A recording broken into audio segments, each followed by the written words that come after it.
Here's my video review for Dog. This is Channing Tatum's first directorial feature, which I actually didn't know that until I saw this movie, which was actually pretty cool to find out. But it's also directed by someone else, so it's a co-directed film. I can't remember what the other person's name was off the top of my head, but so this is a film directed and starring Channing Tatum, and Channing Tatum basically plays a former soldier who has been suffering PTSD, but also not just that, but also drug abuse, definitely alcohol abuse, and he's also been having these very severe migraines very often throughout the film. And then he is tasked to, first of all, he's been trying to like get jobs, and he's been kind of working, dead end jobs throughout because he just hasn't been able to find much work after his time served. But he eventually gets the task of having to transport this former war dog named Lulu, whose owner just passed away in battle. And Channing Tatum's character has to take Lulu across the country to this other military base where Lulu's fate is pretty much unknown. Either they're going to kill her or they're going to lock her up in a pound somewhere. So when I saw the trailer to this movie, I thought it looked like, kind of your run-of-the-mill road trip buddy comedy, except, it's basically Turner and Hooch on the road, I guess, is how I would put it. That's how I thought this movie looked from the trailer, because the trailer is extremely lighthearted and looks like most animal movies like this. And then I saw the movie, and this movie is so much heavier and dramatic than I ever thought it would be. Like, this is a extremely kind of somber and very like I said, it's very dramatic, and not at all what the movie does have, comedic moments to it. Absolutely it does.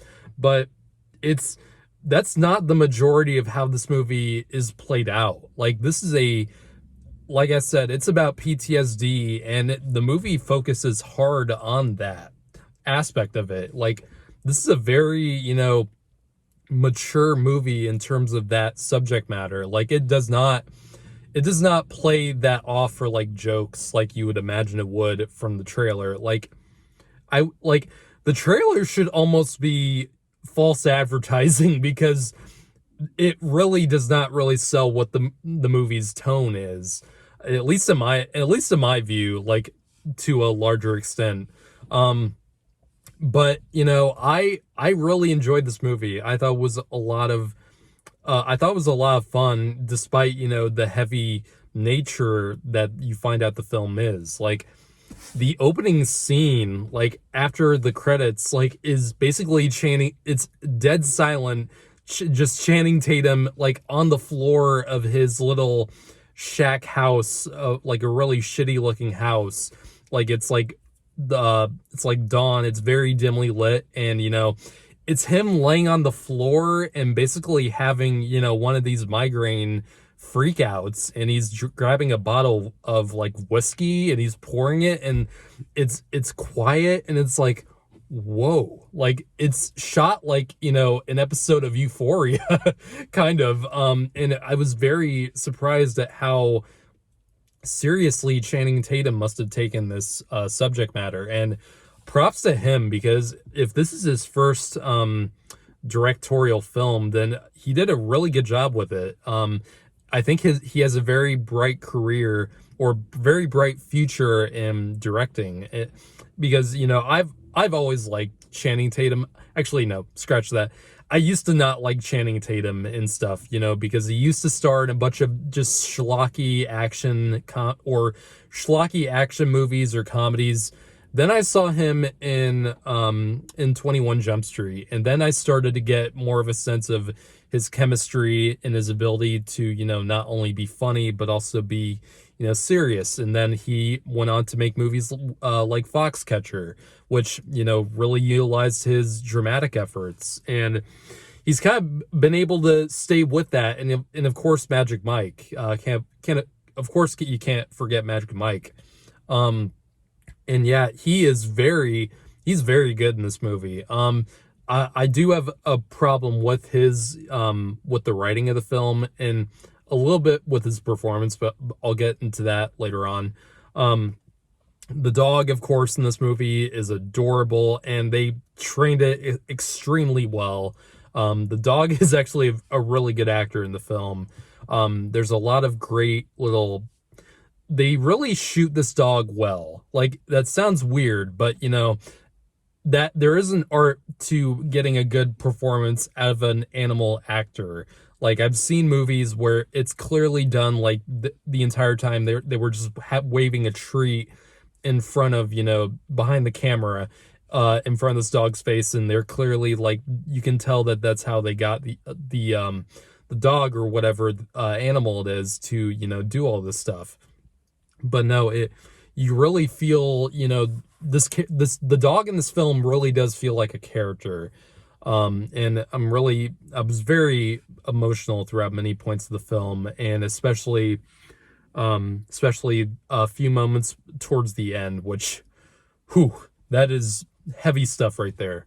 And not just those scenes, but like the comedic scenes, like in the trailer, you see where Channing Tatum is in his truck, and he's trying to open a bottle of water and drink it, but then the dog just out of nowhere swoops in and grabs the bottle. That was great. That got a big reaction out of the audience.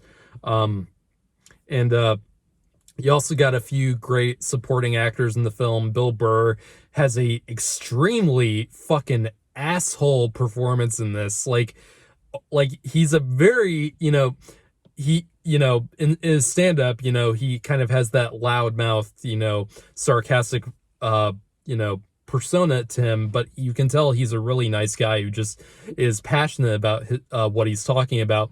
He is just an asshole in this, and he plays it very well. I haven't seen him play a role like that yet, and he's getting into more, movie roles. Very glad that he is, by the way. He's very great when he's in a movie or a TV show like The Mandalorian.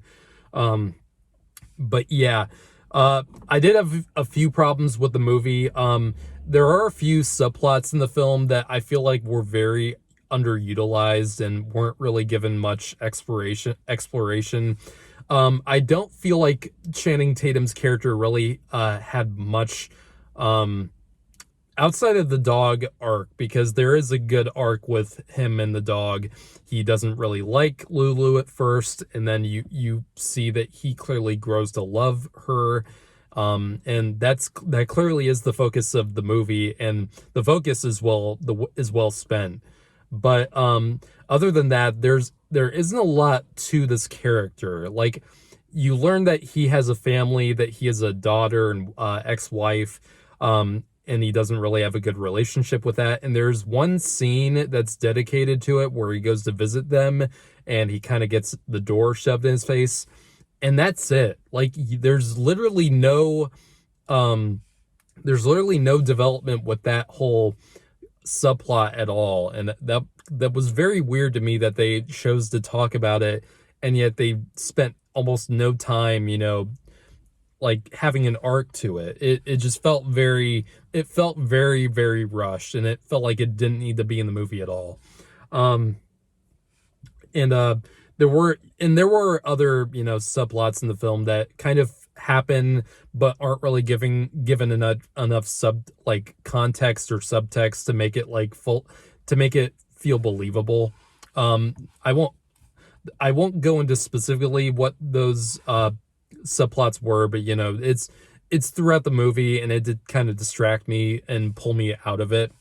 But and also I will, even though Channing Tatum is very good in this movie, I feel like there's too many scenes of him in the car and he's talking to the dog, like, you know, even though the dog can't talk back, obviously, he's still talking to it like, you know, it can talk. And there's a few too many scenes where he's just going on and he's just talking. It did kind of get on my nerves a little bit, and it did kind of annoy me.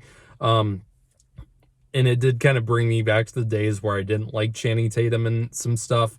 But you know, that's the minority of the performance. Other than that, I think he's great. Like the scenes where he's not talking, Channing Tatum is very underrated when, you know, he's a very underrated visual performer. Like the scenes where he's not talking, like I said, in the scenes where, you know, he's having serious problems and he's like on the floor and he's like crawling and he's trying to get his medication, and he's like, there's one scene where it looks like he's straight up having a seizure, and it is haunting. Like it is very, very serious the way the movie plays it.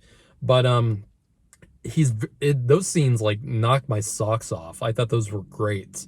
And also, I can't remember what I was going to talk about. Oh, I did want to bring up the marketing again, because even though this movie I feel like was very falsely marketed, like in terms of the tone, clearly it worked, because, you know, the box office results for this film are incredibly strong.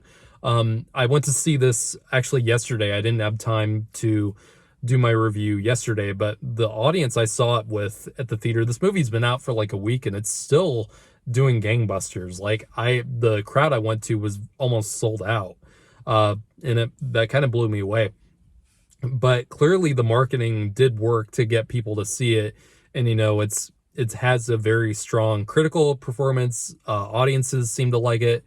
And, you know, I'm very glad that, you know, people are going out to see a film that's very serious, that they probably didn't expect to be this serious, but clearly it is working. So, very, very much like the film, did have quite a few problems with it in terms of the script and, you know, some of the character development, with Channing Tatum, and some of the comedy didn't really work too much for me.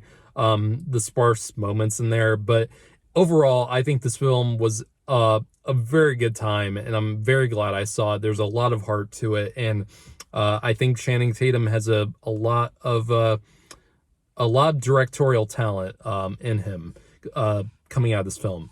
So I'm gonna give this film a 7.5 out of 10. Really enjoyed it. So anyway, just a quick announcement. I will be doing my our review of the Batman on Tuesday. We're going to the fan event screening that pretty much every theater is doing at 7 o'clock. So I'll be able to get my review out by at the latest 11 o'clock. So excited for that movie. The Batman is my number one most anticipated film of 2022. So excited. I'm gonna be able to see it in literally 48 hours. Oh, can't wait. But anyway, guys, stay safe and take care.